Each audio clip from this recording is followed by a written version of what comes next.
Point.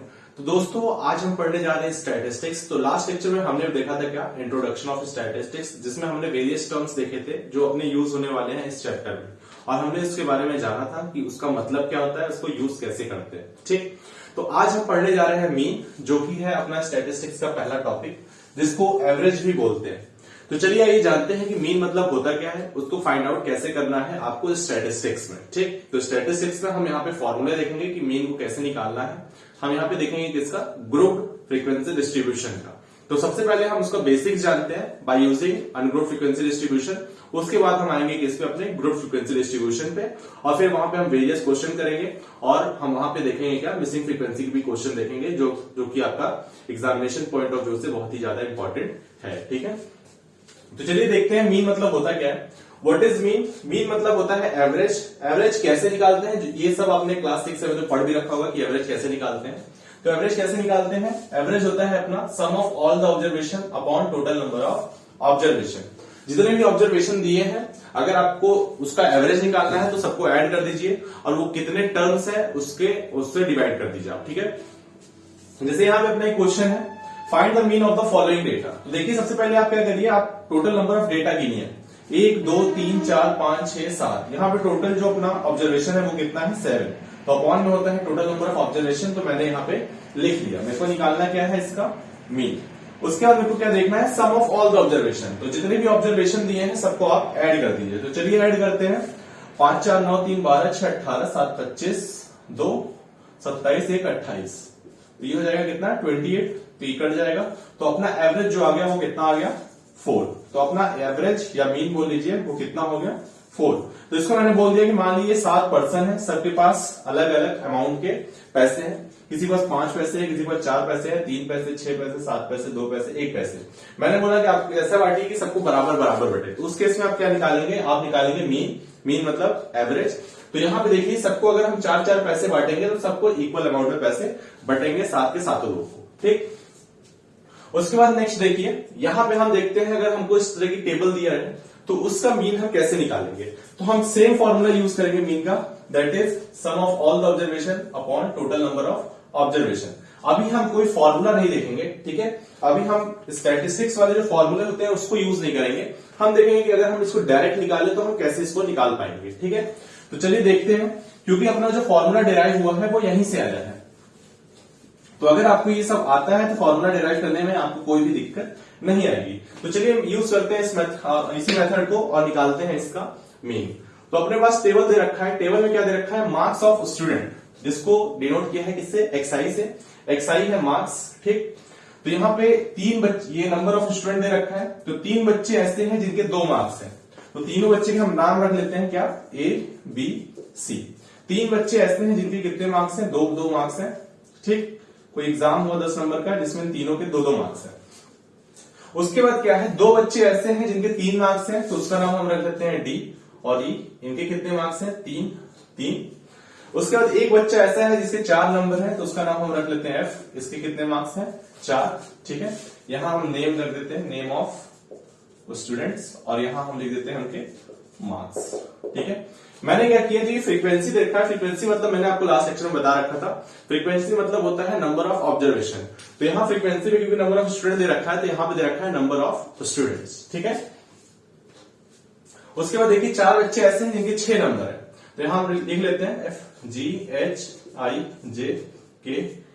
ठीक है, 4 बच्चे ऐसे हैं जिनके कितने नंबर है, 6। तो 6 6 6।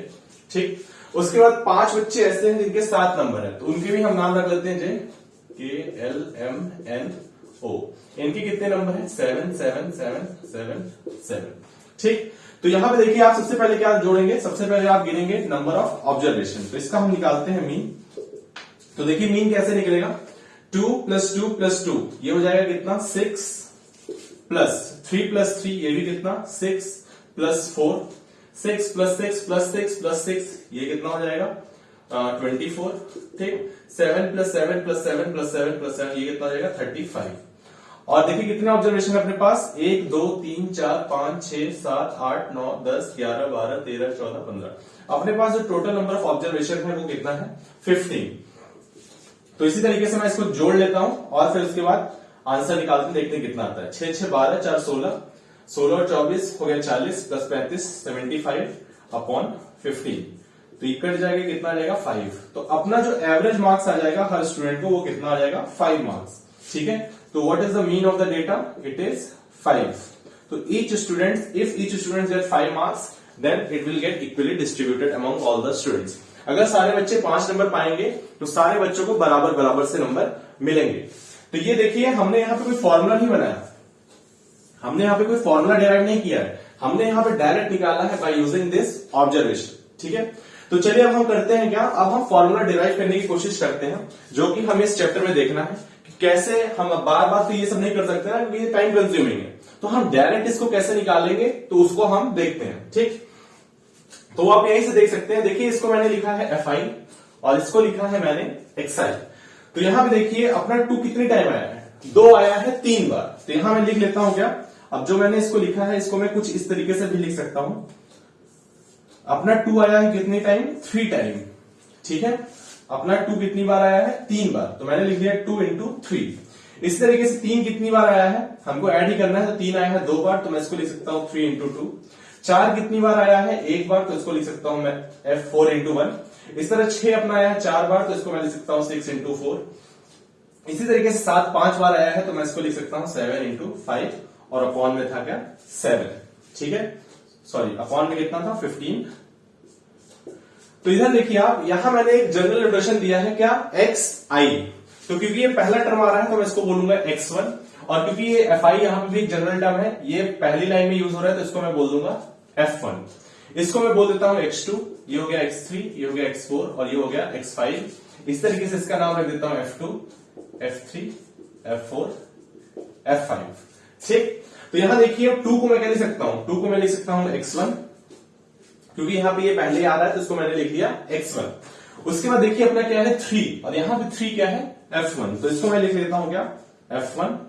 इसी तरीके से 3 यहां पे क्या है x2, और 2 क्या है अपना f2, फिर 4 क्या है अपना x3, और 1 क्या है अपना f3, प्लस 6 क्या है यहां पे x4, और 4 क्या है वहां पे f4। इसी तरीके से ये हो जाएगा क्या x5 f5। ठीक, तो आप यहां पे देखिए अगर इस तरीके से n नंबर ऑफ ऑब्जर्वेशन हो तो ये टेबल इसी तरीके से चलती चली जाएगी। ठीक है, तो यहां पे मैं एक फॉर्मूला डिराइव करने की कोशिश कर रहा हूं जो कि हर जगह सही लगे। ठीक है, क्योंकि बार बार हम इस तरीके से करेंगे तो टाइम कंज्यूमिंग हो जाएगा।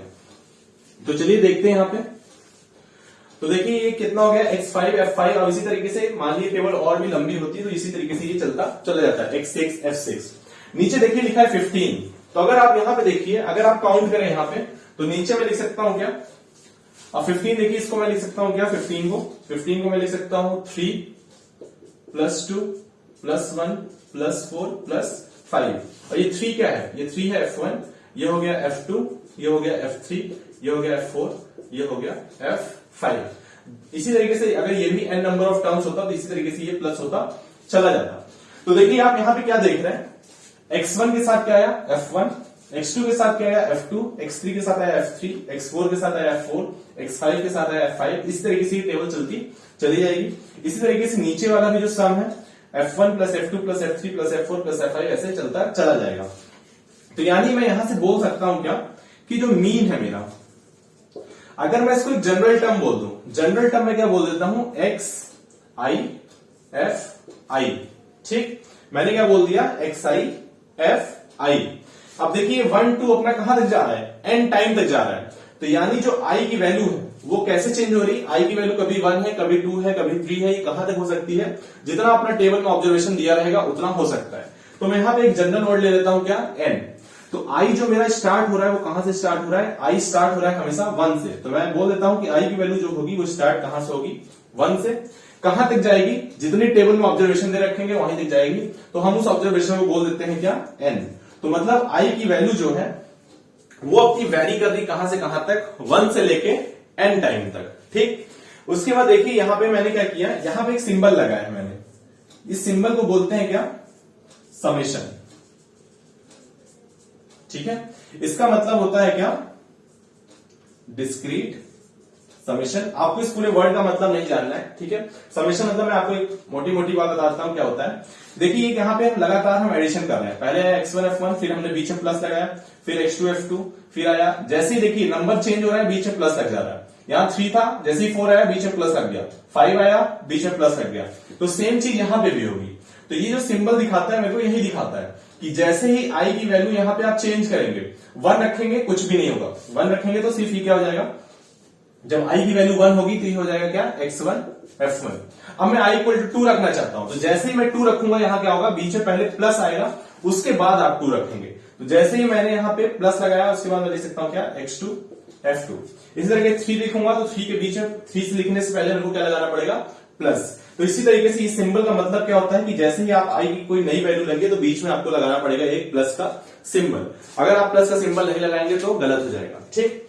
इसी तरीके से नीचे देखिए क्या लिखा है, नीचे लिखा है f1 plus f2 plus f3 plus f4 plus f5। जैसे जैसे यहाँ पे 1 2 3 4 चेंज हो रहा है वैसे वैसे बीच में प्लस आता जा रहा है। तो मैं इसको लिख सकता हूं क्या, अपॉन में सिग्मा। अब देखिए 1 2 बार बार चेंज हो रहा है तो इसको मैं बोल देता हूं क्या, fi। यहां पे भी जो i की वैल्यू चेंज हो रही है वो कहां से कहां तक चेंज हो रही है, 1 से लेके n टाइम तक। तो यहां भी मैं बोल देता हूं कि i की जो वैल्यू चेंज हो रही है वो 1 से लेके n तक। सेम जो समेशन का मतलब यहां पे था, यहां पे भी वही सेम मतलब है। यहां पे देखिए जैसे i की वैल्यू 1 2 3 चेंज करेंगे, यहां पे भी आप इसको कैसे लिखेंगे, यहां पे लिखेंगे जैसे i इक्वल टू 1 लिखेंगे तो लिखेंगे f1, i इक्वल टू 2 करेंगे तो पहले आपको प्लस लगाना पड़ेगा, उसके बाद आप लिखेंगे f2, फिर प्लस लगाएंगे, फिर उसके बाद आप नई वैल्यू लिखेंगे f3। तो इसी तरीके से ये चलता चला जाएगा। तो यहां से हमारा जो ये फॉर्मूला बना, यही है अपना मीन का फॉर्मूला जो इस चैप्टर में हम देखेंगे, ठीक है। तो ये हमने फॉर्मूला यहां से डिराइव किया, तो अपना मीन का जो फॉर्मूला आ गया वो क्या आ गया, सिग्मा fi xi, यहाँ पे i इक्वल टू 1 से लेके n टाइम तक है। इसी तरीके से नीचे हो जाएगा i इक्वल टू 1 से लेके n तक सिग्मा fi। तो ये हो गया हमारा मीन का फॉर्मूला, जो इस चैप्टर में हमारा पहला टॉपिक है, जिसको बोलते हैं डायरेक्ट मेथड। इस मेथड का नाम है डायरेक्ट मेथड, ठीक है। तो ये है अपना फॉर्मूला जो इस चैप्टर में हम देखेंगे। तो ये पूरी कहानी कहां से आई, आई होप सो दैट आपको समझ में आ गया होगा कि ये फॉर्मूला आया कहां से, आया कहीं से नहीं, यही सब चीजें हैं। बस उसी को हम सिंप्लीफिकेशन करने के लिए अपना, देखिए हम चाहते क्या है, जिंदगी में हम कोई भी काम करना चाहते तो हम चाहते कि वो आसानी से हो जाए, कोई नहीं चाहता कि कॉम्प्लिकेशन आए। तो इसीलिए हम आसान करने के लिए क्या किया, हमने इसका एक जनरल फॉर्मूला बना लिया, जिससे हमको बार बार ये सब चीजें ना करनी पड़े, जिससे हमको क्या हो, अब डायरेक्ट हम कर सके, हमको टाइम कम लगे और आसानी से हो भी जाए। तो आई होप सो आपको ये समझ में आया होगा। तो चलिए अब इस क्वेश्चन को क्या करते हैं, हम इसी मेथड से करने की कोशिश करते हैं। अपना आंसर कितना आया था, आंसर आया था हमारा 5। तो इस मेथड से भी करके देखते हैं कि आंसर सेम आ रहा है। तो देखिए यहाँ पे आपको क्या करना पड़ेगा, आपको बनानी पड़ेगी एक नई टेबल, ठीक है। तो मैं यहां मिटा के यहां बनाता हूं।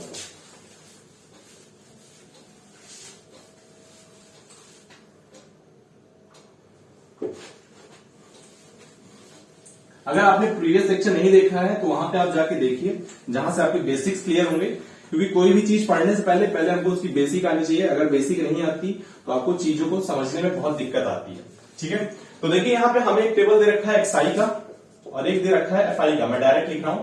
तो xi में दे रखा है 2 3 4 6 7 और fi में दे रखा है 3 2 1 4 5, ठीक। एक हम नई टेबल बनाएंगे जिसमें हम क्या निकालेंगे, देखिए ऊपर हमारा क्या है fi xi, तो यहां पे हम निकालेंगे क्या, fi xi। fi xi का मतलब क्या है कि इसको इससे मल्टीप्लाई कर दीजिए। देखिए जब भी दो वेरिएबल साथ में लिखे जाते हैं तो इसका मतलब ये नहीं कि वो साथ में लिखे गए, इसका मतलब है कि उनके बीच में मल्टीप्लीकेशन का सिंबल है, ठीक है। इसका मतलब क्या है, उनके बीच में मल्टीप्लाई का सिंबल है, तभी हम दो वेरिएबल को एक साथ लिखते हैं, ठीक। तो यहां पे क्या करना है, आपको इन दोनों को मल्टीप्लाई करना है। तो ये f1 वाले, ये x1 f1 है, तो इसको आप मल्टीप्लाई करिए। 3 इंटू 2 कितना हो जाएगा 6, 2 इंटू 3 कितना 6, 4 1 जा 4, 6 4 जा 24, 7 5 जा 35, ठीक। अब देखिए सिग्मा fi भी निकालना है मेरे को, क्योंकि वो अपॉन में आएगा। तो सिग्मा fi का मतलब क्या है, जो fi का टर्म दिया है उसको आप ऐड कर दीजिए, तो इसी को बोलते हैं सिग्मा fi। तो इसको ऐड करेंगे कितना आ जाएगा, 3 + 2 5 + 1 6 + 4 10 + 5 15। तो यहां से अपना जो सिग्मा fi आया वो कितना आ गया, यहां से जो मेरा सिग्मा fi आ गया वो आ गया 15। और यहां से मैं सिग्मा fi xi निकालूंगा, वो कितना आ जाएगा, तो इसको आप ऐड कर लीजिए। 6 6 12 4 16, 16 24 40 + 35 आ जाएगा 75। तो फॉर्मूले में उठा के रख दीजिए आप। तो मीन इज इक्वल टू कितना, sigma F I x I upon sigma F I. तो इसको आप ऐड करिए, कितना आ जाएगा 75 अपॉन 15। तो देखिए ये सॉल्व हो गया और अपना आंसर आ गया कितना 5। तो यानी जो मैंने फॉर्मूला डिराइव किया वो अपना बिल्कुल करेक्ट है, और ये फॉर्मूला आप कहीं पे भी रखिए, हर जगह ये कारगर है। ठीक है, तो आपको आई होप सो ये समझ में आ गया होगा कि डायरेक्ट मेथड कैसे आया, उसको हम कैसे यूज करते हैं। बहुत ही सिंपल है, इसको अब आपको डिराइव नहीं करना है एग्जाम में, आपको सिर्फ डायरेक्ट ये फॉर्मूला याद रखना है, और इस मेथड से आपको अगर एग्जाम में आया डायरेक्ट मेथड लिख के, तो आपको इस मेथड से इसको सॉल्व करना है। तो अगर आपको ये समझ में आ गया हो तो अब हम चलते हैं नेक्स्ट टॉपिक पे। तो अब हम क्या देखेंगे, ये तो था अपना अनग्रुप फ्रीक्वेंसी डिस्ट्रीब्यूशन। ठीक है, इसमें क्या था, अनग्रुपिंग थी। ग्रुपिंग मतलब यहां पे कोई भी नंबर किसी भी क्लास इंटरवल में नहीं लिखा था। ठीक है, तो अब हम देखते हैं क्लास इंटरवल वाले क्वेश्चन, और उसका भी हम निकालते हैं मीन। तो चलिए देखते हैं कैसे होगा। ठीक,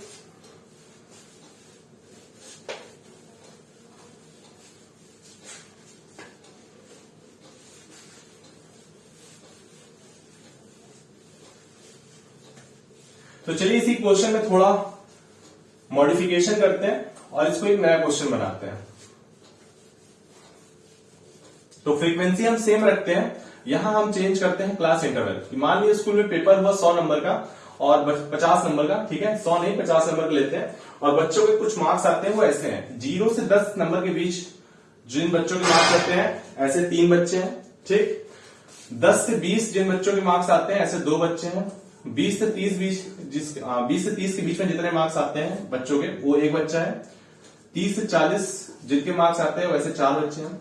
40 से 50 जिसके मार्क्स आते हैं ऐसे 5 बच्चे हैं। लग रहा है स्कूल में बहुत पढ़ने वाले बच्चे हैं, क्योंकि जो मैक्सिमम बच्चे पाए हैं वो 50 और 40 के बीच में नंबर पाए हैं। ठीक है, तो चलिए देखते हैं।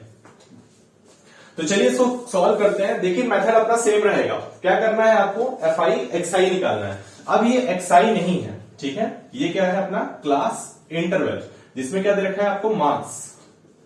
मार्क्स को हम बोल देंगे क्या, क्लास इंटरवल। तो ऐसे क्वेश्चन में सबसे पहले निकाला जाता है अपना क्या, एक्सआई। एक्सआई को हम क्या बोलते हैं, क्लास मार्क। क्योंकि बिना क्लास मार्क निकाले आप एक्सआई निकाल, जब तक आप एक्सआई निकालेंगे नहीं तो एफआई के साथ मल्टीप्लाई क्या करेंगे। एक्सआई क्या होता है, एक्सआई होता है अपना upper limit plus lower limit divided by 2। तो यहां हम निकालते हैं क्लास इंटरवल, यहां है एफआई, फिर हम निकालते हैं एक्सआई, और उसके बाद हम निकालेंगे एफआई एक्सआई। तो देखिए क्लास इंटरवल अपना दे रखा है कितना, 0 से 10, 10 से 20, 20 से 30, 30 से 40, 40 से 50। ठीक, तो ये हो गया एफआई। एफआई अपना दे रखा है कितना, 3, 2, 1, 4, 5। अब निकालना है मेरे को एक्सआई। तो एक्सआई क्या होता है, upper limit plus lower limit divided by 2। ठीक, तो अपर लिमिट कितनी, 10 प्लस 0 10 हो जाएगा, डिवाइड बाई 2 कितना 5, 20 प्लस 10 30 डिवाइडेड बाई 2 कितना 15। इसको ऐड करेंगे तो आ जाएगा 25। ठीक, इसको ऐड करेंगे 70 तो ये जाएगा 35, इसको ऐड करेंगे तो हो जाएगा 90 यानी 45।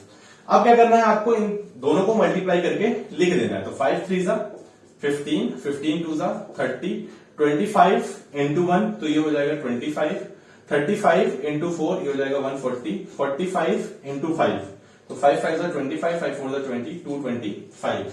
अब अपना फॉर्मूला जो है वो निकाल लेना है। तो देखिए सबसे पहले मैं निकालता हूं क्या, sigma F I x I, sorry sigma F I निकालते हैं। तो सिग्मा एफ आई अपना सेम ही है, कितना आया था 15। अब यहां से एफ आई एक्स आई की वैल्यू चेंज हो जाएगी क्योंकि हमने एक नया डेटा बना दिया इसको। ठीक, तो निकालते हैं सिग्मा एफ आई एक्स आई। तो देखिए कितना आएगा। अब यहां पे हमको इसको ऐड करिए, 5 10 15। ठीक, कैरी गया 1, 3 2 5 1 6, 4 10 2 12 1 13। ठीक, कैरी गया 1 2 1 3 और 1 4। तो ये कितना आ गया 435। आप लोग एक बार और एडिशन करके देख लीजिएगा, कैलकुलेशन मिस्टेक ना हो। ठीक, तो ये आ गया अपना क्या, एफ आई एक्स आई। बस अब आपको करना कुछ नहीं है, बस मीन का फॉर्मूला लगा दीजिए। तो मीन का फॉर्मूला क्या है अपना, F I x I upon sigma F I. तो कितना हो जाएगा 435 डिवाइडेड बाई 15। तो इसको मैं कट करता हूं, तो 3 से कट जाएगा, आ जाएगा 5 और 3 1 जा 3, 3 4 जा 12, 3 5 जा 15, 5 से भी कट जाएगा तो 5 2 जा 10, 5 9 जा 25। तो अपना जो मीन आ गया, मीन बोलिए एवरेज मार्क्स बोल लीजिए, वो कितना आ गया 29। तो यही है अपना आंसर। आई होप सो आपको ये समझ में आ गया होगा। तो जो ये मेथड था इसका नाम क्या था, डायरेक्ट मेथड। ठीक है, तो आई होप सो आपको डायरेक्ट मेथड समझ में आ गया होगा कि इसको कैसे यूज करना है, कहां से आया, ठीक, कैसे सॉल्व करते हैं क्वेश्चन, अनग्रुप्ड के भी कैसे करते हैं और ग्रुप्ड के भी कैसे करते हैं, आपको ये सब समझ में आ गया होगा। तो अब नेक्स्ट लेक्चर में हम देखेंगे क्या, नेक्स्ट लेक्चर में हम इसका एक नया फॉर्मूला देखेंगे मीन का। ये था अपना डायरेक्ट मेथड। इसके बाद हमको पढ़ना है क्या, एज्यूम मीन मेथड और स्टेप डेविएशन मेथड। सीबीएसई वालों के सिलेबस में स्टेप डेविएशन नहीं है, उनके में सिर्फ एज्यूम मीन तक है। इस बार आपके टर्म 2 से हट गया है वो, ठीक, लेकिन यूपी बोर्ड और अदर एग्जाम में वो उनके सिलेबस में है। ठीक है, तो नेक्स्ट लेक्चर में हम देखते हैं क्या, अपना एज्यूम मीन मेथड, जो कि इसी का एक नया वर्जन है। उसमें होता कुछ नहीं है, यहाँ पे देखिए थोड़ा कैलकुलेशन करने में दिक्कत आती है लोगों को, क्योंकि अभी तो ये छोटा डेटा है, ठीक है, एक्सआई की वैल्यू भी बहुत छोटी है। मान लीजिए यहाँ पे 1000 होता तो उसको मल्टीप्लाई करने में बहुत टाइम कंज्यूमिंग होता है। तो हम फिर से वही चीज आ गई कि हमको क्या चाहिए जिंदगी में, हमको चाहिए सिंप्लीफिकेशन। हमको कोई भी चीज करने में कॉम्प्लिकेशन नहीं चाहिए, हम चाहते हैं कोई भी चीज आसानी से सॉल्व हो जाए। तो उसके लिए नए मेथड लाए गए जिसको बोलते हैं क्या, एज्यूम मीन मेथड। वो भी सिंप्लीफाई तो करता था लेकिन उतना भी सिंपल नहीं बना पाता था, तो उसके लिए और नया मेथड आएगा जिसका नाम है क्या, स्टेप डेविएशन। स्टेप डेविएशन से आपकी कैलकुलेशंस बहुत कम हो जाती है और बहुत जल्दी आपके क्वेश्चन सॉल्व हो जाते हैं। तो चलिए नेक्स्ट लेक्चर में मिलते हैं आपको और बताते हैं एक नया मेथड जो कि है अपना क्या, स्टेप डेविएशन।